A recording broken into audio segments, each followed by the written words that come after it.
दोस्तों नमस्कार, आदाब, सुप्रभात and very very very good morning.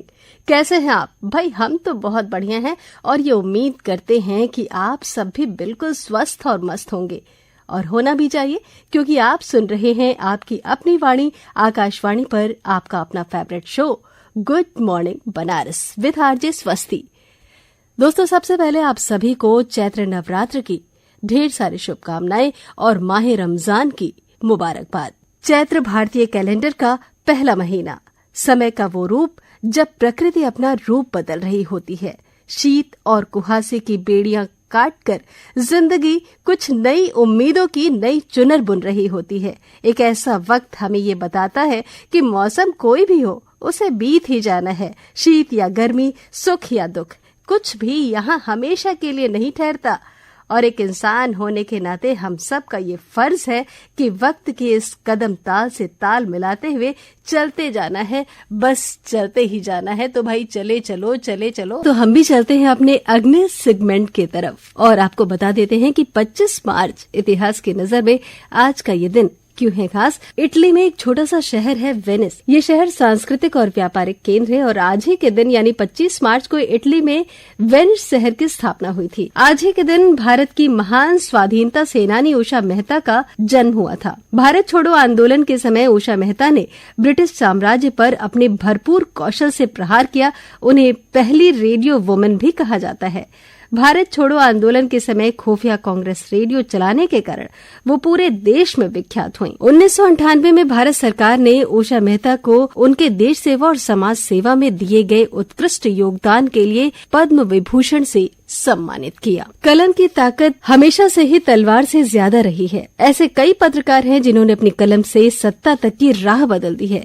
Ganesh Shankar विद्यार्थी भी एक ऐसे ही पत्रकार रहे हैं जिन्होंने अपनी कलम की ताकत से अंग्रेजी शासन की नींव हिला दी थी। गणेश शंकर विद्यार्थी भगत सिंह की फांसी के तीसरे ही दिन कानपुर में दंगे को रोकने के प्रयास में 25 मार्च 1931 को शहीद हो गए। अभिनेता फारूक शेख ऐसे कलाकारों में शुमार हैं जो बड़े और असाधारण फिल्मकारों की श्रेणी में एक खास किरदार के लिए पहचाने जाते हैं। फारूक शेख का जन्म 25 मार्च 1948 को गुजरात में हुआ। शतरंज के खिलाड़ी, उमराव जान, बाजार, चश्मे बद्दूर जैसी कई बेहतरीन फिल्मों में उन्होंने अपनी सादगी भरे अभिनय से लोगों का दिल जीता। 2010 में लाहौर फिल्म में अभिनय के लिए नेशनल अवार्ड से इन्हें नवाजा गया। बॉलीवुड की बेहतरीन अदाकारा नंदा अपनी दौर की बेहद खूबसूरत अदाकारा थीं। 7 वर्ष की उम्र से ही उन्होंने फिल्मों में काम करना शुरू कर दिया था। 25 मार्च साल 2014 में नंदा ने इस रूहानी दुनिया को अलविदा कह दिया। नंदा जिन्होंने बॉलीवुड में कुछ अविस्मरणीय काम किया और धूल का फूल, भाभी, जब जब फूल खिले, गुमनाम, शोर, परिणीता और प्रेम रोग जैसी बेहतरीन फिल्में दी। 25 मार्च 1933 में वसंत रणछोड़ गोवारिकर का जन्म महाराष्ट्र के पुणे में हुआ। ये एक भारतीय वैज्ञानिक है। गोवारिकर ने अंतरिक्ष अनुसंधान और मौसम विभाग के क्षेत्र में बहुमूल्य योगदान दिया। ये स्वदेशी मौसम पूर्वानुमान मॉडल विकसित करने वाले पहले वैज्ञानिक थे जिन्होंने मानसून की सही भविष्यवाणी की थी। डॉक्टर गोवारिकर 1986 से 1991 तक विज्ञान और प्रौद्योगिकी विभाग के सचिव थे। इन्होंने 1991 से 1993 तक प्रधानमंत्री के वैज्ञानिक सलाहकार के रूप में भी काम किया। देश की विशिष्ट सेवा के लिए राष्ट्र ने इन्हें 1984 में पद्मश्री और 2008 में पद्म विभूषण से सम्मानित किया।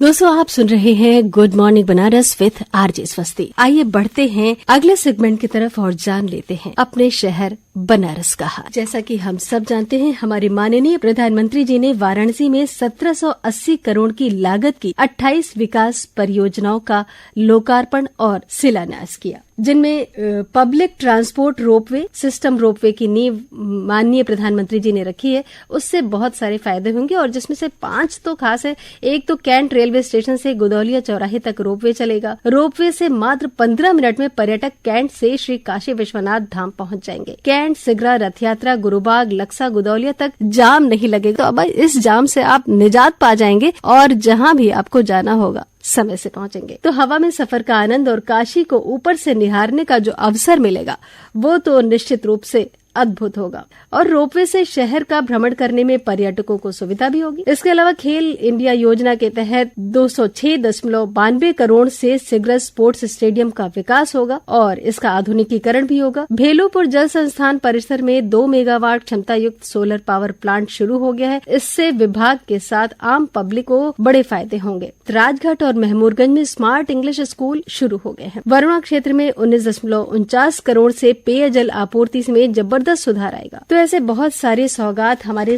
काशी को मिले हैं। प्रमुख सचिव आवास नितिन रमेश गोकर्ण ने वाराणसी के समग्र विकास पर तैयार कार्य योजना का प्रस्तुतिकरण भी किया और इसमें बताया कि भविष्य काशी सुरम्य, निर्मल और सुरक्षित होगी। कन्वेंशन सेंटर के रूप में वर्ल्ड सिटी एक्सपो का निर्माण हरहुआ में कराया जाएगा।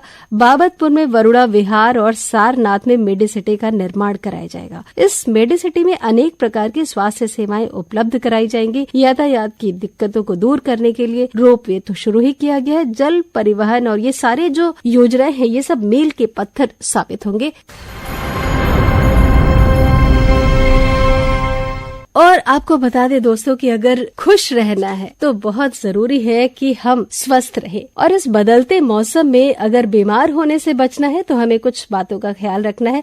बहुत कुछ ज्यादा नहीं करना है, बहुत कुछ बड़े परिवर्तन नहीं करने हैं। बस छोटे छोटे परिवर्तन से ही हमारी जिंदगी में खुशियां होंगी, क्योंकि हम स्वस्थ होंगे।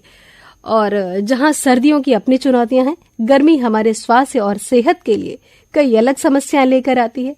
हमें अपने स्वास्थ्य की बेहतर देखभाल के लिए छोटे छोटे बदलाव करने हैं और तभी हम अपने शरीर को मौसम के अनुकूल ढाल सकते हैं। सबसे पहले जरूरत तो ये है कि हम पर्याप्त मात्रा में पानी पिएं। 8 से 9 ग्लास पानी हमें रोज पीना है, लेकिन हम पीते नहीं हैं। अक्सर ये सोचते रहते हैं कि अच्छा ये काम कर ले तो पी लेंगे ये, लेकिन नहीं, सारे कामों को छोड़ के अपने स्वास्थ्य का ख्याल रखें और पर्याप्त मात्रा में पानी पिएं। अपनी बॉडी को डिहाइड्रेटेड होने से बचाएं, हाइड्रेटेड रखें। और अगर हो सके तो पानी उबाल कर पिएं, क्योंकि ये स्वास्थ्य के लिए बहुत अच्छा होता है। बाहर के खाने से हमें बचना चाहिए। घर में ही बनाकर खाएं, जो कुछ भी खाएं तो वो आर्थिक रूप से भी हमारे लिए अच्छा रहेगा और स्वास्थ्य के लिए भी बेहद अच्छा रहेगा। मौसमी फल और सब्जियां तो जरूर खानी चाहिए अगर हमें स्वस्थ रहना है। सबसे बड़ी बात है कि साफ सफाई का ध्यान रखना बहुत जरूरी है, क्योंकि हम सभी जानते हैं कि गर्मी के मौसम में रोगाणु पनपते हैं जो कि बहुत कई तरह की बीमारियां फैलाते हैं। मौसमी बीमारियों से बचने के लिए सबसे अच्छा तरीका है कि हम स्वच्छ रहें। रोज नहाना, घर में जहां हम रह रहे हैं उसकी नियमित सफाई बहुत जरूरी है। एक्टिव रहें, अपनी पसंद का कोई भी खेल खेलें और समय से उठे, योगा करें। व्यायाम करने का सबसे जो सही समय है वो है सुबह। इसलिए जरूरी है कि इससे फिर आप दिन भर ऊर्जावान रहेंगे। इसलिए सुबह उठ के योगा करें, व्यायाम करें, कुछ अच्छा संगीत सुने, कोई एक अपनी पसंद का गेम खेलें। इससे ही हमारे जीवन में बहुत सारे परिवर्तन होते हैं। हम स्वस्थ रहते हैं, एक्टिव बने रहते हैं और जब हम स्वस्थ रहते हैं तो खुश भी रहते हैं। जो सबसे मेन बात है वो है कि हम काम के चक्कर में अक्सर सो नहीं पाते, तो हमें भरपूर नींद लेना बहुत जरूरी है। तो जरूरी है कि हम भरपूर नींद लें, खूब सोएं। बहुत सारी बीमारियों का इलाज तो ऐसे ही हो जाता है कि हम अच्छी नींद सोते हैं। 6 से 7 घंटे की नींद जरूर लेना चाहिए, तभी हम बहुत सारी बीमारियों से निजात पा सकते हैं। कोरोना भी अभी गया नहीं है, इसलिए कुछ बातों का और ख्याल रखें कि खांसते और छींकते समय कपड़ा मुंह पे रखें, या हम जैसे पहले मास्क लगाते थे वैसे हमें तो लोग लगाते भी हैं, लेकिन सभी को लगाना चाहिए। मास्क का प्रयोग करें। घर से बाहर जाने से बचें, अगर बहुत जरूरी हो तभी जाएं। बातचीत अगर हम किसी से करते हैं तो थोड़ा सा दूरी बना के करें। पर्याप्त नींद और आराम लें।